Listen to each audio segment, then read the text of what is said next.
मोदी सरकार में देश लगातार गृह युद्ध की तरफ जाता दिख रहा है।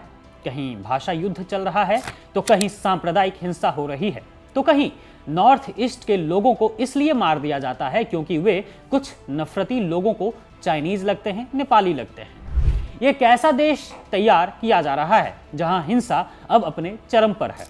क्या करना चाहती है मोदी सरकार देश के साथ? अब तो लोगों ने भी कहना शुरू कर दिया है कि अगर भारत सरकार हमारी रक्षा नहीं कर सकती है तो फिर हमें अलग कर दीजिए। मतलब बात अब यहां तक पहुंच गई है। जानिए कि आखिर ये पूरा माजरा क्या है। तो दोस्तों, देवभूमि उत्तराखंड से आई एक खौफनाक खबर ने पूरे उत्तर पूर्व भारत को गुस्से और गम की आग में झोंक दिया है। त्रिपुरा के एक छात्र अंजल चकमा की देहरादून में हुई निर्मम हत्या ने न केवल एक परिवार का चिराग बुझाया है बल्कि एक भारत श्रेष्ठ भारत के सरकारी नारों की कलई भी खोल कर रख दी। जब देश की सीमाओं पर तैनात जवान हमें बाहरी दुश्मनों से बचा रहे हों, तब देश के भीतर पनप रही नफरत की राजनीति अपनों का ही खून बहा रही है। अंजल चकमा के पिता बीएसएफ में हैं, लेकिन आज सवाल सिर्फ एक हत्या का नहीं है बल्कि उस जहरीली मानसिकता का है जो चेहरे और भाषा के आधार पर भारतीयों को पराया बना देती है। क्या सत्ता की नफरती राजनीति ने देश की अखंडता को उस मोड़ पर लाकर खड़ा नहीं कर दिया है जहां से गृह युद्ध की आहट सुनाई देने लगी है? अगर सरकारें अपनी ही नागरिकों को सुरक्षा का एहसास नहीं करा सकती तो वन इंडिया के दावे सिर्फ एक खोखले जुमले बनकर रह जाते हैं।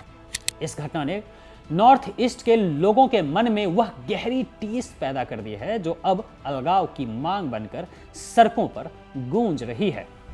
इस संवेदनशील मामले पर विपक्ष ने मोदी सरकार और उत्तराखंड की बीजेपी वाली धामी सरकार को कटघरे में खड़ा कर दिया है। कांग्रेस सांसद और कद्दावर नेता गौरव गोगोई ने एक प्रेस कॉन्फ्रेंस के जरिए सरकार की नीतियों और नीयत पर तीखे प्रहार किए हैं। गोगोई ने स्पष्ट शब्दों में मोदी सरकार पर देश की विविधता को नजरअंदाज करने का आरोप लगाया। उन्होंने कहा है कि हम नॉर्थ ईस्ट के लोग ना तो चाइनीज हैं और ना ही नेपाली, हम भारतीय हैं। मोदी सरकार वन इंडिया की बात तो जोर शोर से करती है लेकिन उस इंडिया में बसने वाली विविधताओं की बात कभी नहीं करती। इस वन इंडिया में कितनी भाषाएं हैं, कितने राज्य हैं और लोगों के चेहरे कितने अलग अलग हैं, सरकार इसे स्वीकार करने में हिचकिचाती है। हमारी मांग है कि यह केस तुरंत फास्ट ट्रैक कोर्ट में जाए और दोषियों को कड़ी से कड़ी सजा मिले। हम जानना चाहते हैं कि आखिर पुलिस ने एफआईआर दर्ज करने में देरी क्यों की? जो आरोपी फरार है उसे अब तक पकड़ा क्यों नहीं गया है? ये कहना है कांग्रेस सांसद गौरव गोगोई का। तो दोस्तों, अब यह मामला सिर्फ एक कानूनी लड़ाई या फिर राजनीतिक मुद्दा तक सीमित नहीं रह गया है। सोशल मीडिया से लेकर सड़कों तक नॉर्थ ईस्ट के युवाओं में भारी आक्रोश है। लोग सवाल पूछ रहे हैं कि क्या भारत का हिस्सा होने की कीमत उन्हें अपनी जान देकर चुकानी होगी? सोशल मीडिया पर साझा किए जा रहे संदेशों में एक भयानक दर्द छिपा है।